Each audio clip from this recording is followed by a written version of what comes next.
جس طرح کی گرمی کی شدت ہے اور جو اس وقت پانی کا بحران ادھر بھی نظر آ رہا ہے, پانی کی قلت نظر آ رہی ہے. There are areas in Karachi, especially اگر بلدیہ ٹاؤن کا 15 دن بعد جو ہے وہ پانی آتا ہے, وہ بھی 1 سے 1.5 گھنٹے کے لیے. پانی کی فراہمی ہی نہیں ہو رہی ہے. اب ہم یہاں تک پہنچے. اگین سر کی بات کو آگے بڑھاتے ہوئے, کون کون سے وہ کلیکٹیو آپ سمجھتے ہیں کہ ریزنز ہیں جن کی وجہ سے ہم اس چیز کا شکار ہوئے؟ اچانک جس کو ہم نے کبھی نہیں سوچا تھا, وہ ایک نیا فیکٹر آیا جس کو ہم کلائمیٹ چینج کہتے ہیں. اب کلائمیٹ چینج نے ہلا کے رکھ دیا سب کو. کچھ پتہ نہیں چلا کہ بارش کب ہونے والی, کچھ پتہ نہیں چلا کہ ڈیم کب بننے والے ہیں, کب کس وقت جو ہے نا آپ کی فصل کی پانی کی ضرورت ہو, کب جا کے وہ پانی دستیاب ہونے والا ہے. آج بھی ہم اس کیفیت میں ہیں ٹرانزیشن میں, بلکہ کچھ سالوں تک ہم ڈینائل میں تھے. ہم کلائمیٹ چینج کو سمجھتے تھے کہ یہ کوئی ویسٹرن ایجنڈا ہے, یہ تو سارا کچھ انہوں نے تباہ کر دیا, اب ہماری باری آ گئی تو یہ سب کرانے والے ہیں. تو اب ہم نے کیا کیا, بجائے اس کو لے کر بات کرنے بجائے شروع کرتے, ہم نے کہا کہ یہ بیسیکلی کول کوئک پروجیکٹس جو آنے والے ہیں نا, ان کے خلاف ایک لوبی آ گئی. اب جو ہے وہ کول بند کرانے کے لیے سارے انگریزوں کا سارا کام ہے, تو اس لیے سارا کر کے بیٹھ گئے. لیکن اب جو ہے ظاہر ہے اتنا سامنے ہو گیا سب کے کہ وہ سمجھ آ گئی کہ یہ اس میں کوئی ایمبیگوٹی اس طرح سے نہیں ہے. لیکن اب یہ ہے کہ ایک بہت بڑا گیپ ہے. اب کیا ہو رہا ہے, اب یہ ہو رہا ہے کہ حکومتیں آ رہی ہیں صرف ایک نیرو پروگرام لے کر, جس میں ایک پریشر بلڈ کیا, جیسے پچھلی گورنمنٹ کے اوپر آیا کہ بھئی آپ کے 13,000 میگا واٹ کا جو بھی ڈیفیسٹ ہے, 8,000 میگا واٹ کا ڈیفیسٹ ہے, آپ اس کو فل کریں. ابھی آخر میں جاتے جاتے ایک وش لسٹ بنا لی جس کو انہوں نے نیشنل واٹر پالیسی کہہ دیا. وہ پہلے دن سے شروع کرتے لے کر آگے چلتے تو ایک سچویشن ہو جاتی. Is it right to blame the previous governments, یا آپ انڈیا پہ بلیم ڈال دیتے ہیں بجائے اس کے کہ جو آپ کے پارٹ میں کام کرنے والے ہیں؟ پاکستان ایک ملک سرپلس واٹر ریسورسز کا, وہ اس کو قلت کا اگر سامنا کرنا پڑے تو یہ ہمارا ہی کیا دھرا ہے. میرا خیال ہے یہ ہمارا کلیکٹیو فیلئر ہے ایز اے نیشن. اس میں آپ ایکسٹرنل فنگر پوائنٹ کرتے رہے ہیں, لیکن کہیں نہ کہیں پہ آ کے بات جو ہے وہ ہماری انٹرنل پالیسیز اور انٹرنل لیک آف کوآرڈینیشن پہ آ جائے گی. دیکھیے جو پانی کے ذخائر جو ہم نہ بنا سکے تو اس کے بعد پھر کیا ہوا, سرفس واٹر ہوتا ہے یا آپ کے پاس گراؤنڈ واٹر ہوتا ہے. تو سرفس واٹر کو آپ سٹور نہیں کر سکے. سرفس واٹر ملتا تھا, مل رہا ہے ابھی بھی, گلیشیئرز میلٹ ہوتے ہیں, بارش ہوتی ہے, مونسون آتی ہے, سارا پانی اسٹور کر لیتے ہیں یا وہ آگے بہ جاتا ہے. کچھ حصہ اس کا سمندر کو بھی چاہیے ہوتا ہے سمندری حیات کو مینٹین رکھنے کے لیے. لیکن جب ذخائر نہیں تھے تو پھر اندھا دھند ٹیوب ویل لگنا شروع ہو گئے, جہاں سے کسی کا دل چاہا اور جتنی مقدار میں دل چاہا پانی نکالنا شروع کر دیا. اس کا کوئی ریگولیٹری میکانزم بھی نہیں تھا, اس کا کوئی کوالٹی ٹیسٹنگ میکانزم بھی نہیں تھا.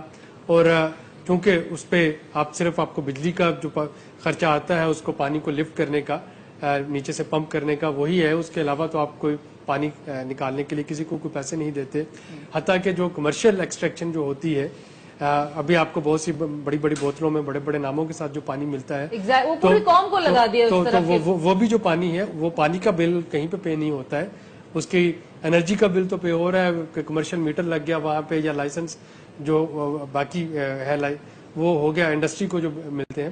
پانی کو ایز سچ بے دریغ طریقے سے نکالنا شروع کیا, اور اس کا نتیجہ یہ ہوا کہ جو زیر زمین پانی تھا وہ آپ کا اس کی جو گہرائی تھی وہ واٹر ٹیبل نیچے سے نیچے جانا شروع ہو گیا. اب واٹر ٹیبل کو ریچارج ہونے میں بھی ٹائم لگتا ہے. واٹر ٹیبل کو اور زیر زمین پانی کو نکالنے میں ایک اور جو بڑا نقصان ہوتا ہے وہ یہ ہے کہ اگر تو آپ میٹھا پانی نکال رہے ہیں ٹھیک ہے, لیکن آپ نے اکثر سنا ہوگا جی پانی نکالنے کی کوشش کی, کھارا پانی آ گیا اور اس کی وجہ سے پھر کہیں اور پہ بورنگ کرنا پڑی. اب کھارا پانی جو ہے یہ بیسیکلی قدرت نے چٹانوں کے ذریعے میٹھا اور کھارے پانی کو علیحدہ علیحدہ کر رکھا ہے. آپ ڈرلنگ کرتے جاتے ہیں, وہاں پہ آپ نے کہیں پہ بور کیا, اب وہ سارا کھارا پانی میٹھے پانی میں آ کے مکس ہو گیا. آپ کے لیے وہ قابل عمل نہیں رہا, آپ نے کہا کہیں اور جا کے بور کرتے ہیں, لیکن نیچے آپ نے سارا پانی آلودہ کر دیا. تو یہ ساری چیزیں جو ہے اپنے پانی کے ساتھ ہم بڑے لمبے عرصے سے کرتے چلے آ رہے ہیں. اب ہم اس سٹیج پہ پہنچ گئے یہاں پہ ہمیں محسوس ہوا کہ ذخیرہ تو ہمارے پاس 30 دن سے زیادہ کا ذخیرہ ہمارے پاس نہیں ہے. جتنا پانی ہمارے پاس آتا ہے اس کا 77% ہم یوز کر دیتے ہیں. ٹوٹل جو انفلو ہے اس کا صرف 9% ہم سٹور کرتے ہیں. باقی ممالک میں مثلا مصر میں جو اگر آپ درائے نیل کا جو بیسن ہے اس کی بات کریں تو 450% سٹور ہوتا ہے. ہم اپنے انڈس بیسن کا ٹوٹل 9% جو ہے وہ سٹور کر رہے ہوتے ہیں, اور زیر آپ پانی کی تہ میں کمی آتی چلی گئی تو وہاں پہ آ کے کرائسس بننے کا امن شروع ہوا. بالکل قزل باش صاحب، سر ڈاکٹر صاحب نے بھی ذکر کیا 30 دن سے زائد کا ہم سٹوریج ہم کر نہیں سکتے، جبکہ دنیا بھر میں جو ہے اس کی یہ کہیں ہائر نوٹ پہ جو ہے وہ کیا جا رہا ہوتا ہے. پاکستان نے میجر مائنر ڈیمز کی بات کریں 150 تک کے فگرز جو ہے وہ دیا جاتا ہے. whereas if you talk about India, they have built around some 3200 dams. China اب چلے آپ ایریا میں کہتے ہیں کہ جی پاکستان سے وہ 12 گنا زیادہ ہے، لیکن 87,000 کے قریب ڈیمز وہ بنا لیتے ہیں. تو ہم اپنے ایریا کے مطابق کتنا بنا سکتے تھے سر؟ یہ بڑا اچھا سوال آپ نے کیا. جس ملک کے پاس 1,00,000 میگا واٹ ہائیڈرو پوٹینشیل ہو، 1,00,000 میگا واٹ، اس وقت ہماری ٹوٹل انسٹال کیپیسٹی جو ہے یہ مجھے سمجھ نہیں پڑتی، کہتے ہیں 10,000 ایڈ کر دیا ہے، لیکن وہ 24,000 سے ہم اوپر نہیں جاتے. تو I don't know where that 10,000 is going. Anyway but coming back to your question, 75 میں نے اپنے کی نوٹ پیپر یہ سجیشن دی کہ تربیلا ختم ہونے لگا ہے تو ہمیں امیڈیٹلی پلان کرنا چاہیے 2 major dams on the Indus, not 1 but 2. And how do we select these sites? اس کے لیے ہمیں ایک ریپیوٹیبل فورن کنسلٹنگ کمپنی لگانی چاہیے جو کہ انڈس کے اوپر ہمیں بتا دے کہ which are the best projects and in what order they should be taken. So between 81 and 84 Montreal engineering company, very reputable consulting engineering company from Canada, ranking study کی آن دا انڈس 4 سال، every aspect of these projects. اور انہوں نے کہا کہ number 1 project is باشا، number 2 Dasu, and they listed اندر 5 projects. 8 projects انہوں نے ٹوٹل بتائیں. ناؤ انفارچونیٹلی ہم کبھی کبھی ایسے کام کرتے ہیں جو سمجھتے ہیں کہ ہمارے فائدے میں ہے لیکن ہوتا ہے ہمارے نقصان. Punjab has been under the impression کہ اگر ہم کالا باغ جو ہے چونکہ پنجاب میں ہے یہ بنائیں تو بڑا کمال ہو جائے گا. سب وہ سندھ خشک ہو جائے گا اور نوشیرہ کے اوپر نہیں اس کو آپ چھوڑیں. اگر لیٹ سے کچھ بھی نہیں ہوگا اور کالا باغ بن بھی جائے، it is only 3600 megawatt and less than 6 million acre feet. 75 میں پلیز نوٹ میں نے کہا تھا کہ 2 بننے چاہیے، اب ہمارے پاس آ گئے 8 ڈیمز کی تھنگ. اور وابڈا had a very good planning and investigation wing. ہمارے ایک بڑے کمپیوٹر انجینئر تھے منور علی شاہ. ہم نے وابڈا میں درجنوں، یہ نہیں کہ صرف یہ 8 درجنوں کی فیزیبلٹی آئیڈینٹیفیکیشن فیزیبلٹی کی تھی. اور اگر ہم وہ جو پروجیکٹ بنے تو Kala Bagh lobby, and I call the Kala Bagh lobby the Kala Bagh only lobby because they don't want any other project. انہوں نے آلموسٹ بلیک لسٹ کر دیا مونٹریال انجینئرنگ کو، اور ایک اور کمپنی لگائی جنہوں نے کالا باغ کی فیزیبلٹی بنائی، وہ بھی 84 میں بنی.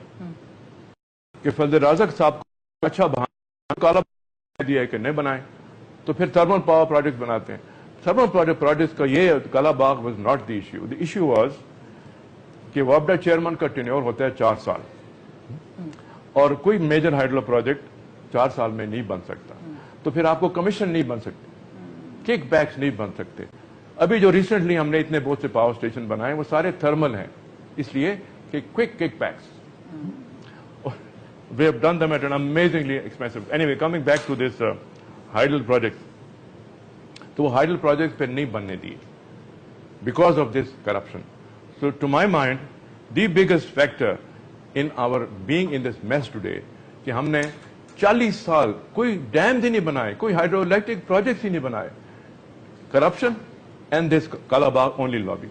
میں اپنے کولیگز کا مائی اون کولیگز ان وابڈا، ان کے پاس میں گیا کہ دیکھیں کہ آپ کے خیال میں آپ پنجاب کو فیور کر رہے ہیں، نہیں کر رہے. ایک ڈیم بن بھی جائے it's not sufficient for your needs. You need lots of dams, lots of hydro electric projects because اتنی Punjab is the biggest user of electricity. ایک ڈیم سے نہیں کچھ بنے گا، نہیں ہم نے کچھ نہیں بننے دیا.